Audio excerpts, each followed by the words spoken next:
আমি এমন এক এলাকা থেকে নির্বাচিত হয়ে এসেছি যেই এলাকাটি জকিগঞ্জ এবং কানাইঘাট।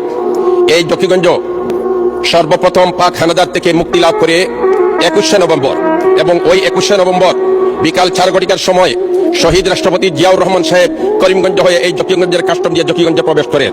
এবং জকিগঞ্জে প্রবেশ করার পরে এই জকিগঞ্জে মুক্তিযোদ্ধা যারা ছিলেন ইনাদের একজনের মাধ্যমে ওনাকে সালুটিকর পর্যন্ত পৌঁছে দেওয়া হয়।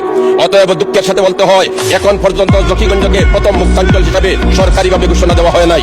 আমি আপনার মাধ্যমে এই আবেদন রাখতে চাই যে অনতিবিলম্বে জকিগঞ্জকে প্রথম মুক্তাঞ্চল হিসাবে ঘোষণা দেওয়া হোক। মাননীয় স্পিকার, সাথে সাথে 22শে নভেম্বর কানাইঘাট বিজয় হয়েছে হানাদার বাহিনী থেকে। এই যুদ্ধে আপনি নিজে অংশগ্রহণ করেছিলেন। আপনি কিন্তু কানাইঘাটের দিকে ভারত থেকে ঢুকে আপনি আটগা মারছেন, তারপরে সালুটিকর হয়ে আপনি হরিপুর গেছেন। অতএব এই এলাকার সাথে আপনার সম্পর্ক, এই এলাকার জনগণ আপনাকে শ্রদ্ধার সাথে এখন পর্যন্ত স্মরণ করে, কিন্তু প্রথম মুক্তাঞ্চল হিসাবে আজ পর্যন্ত কানাইঘাটকে সরকারিভাবে ঘোষণা দেওয়া হয় নাই।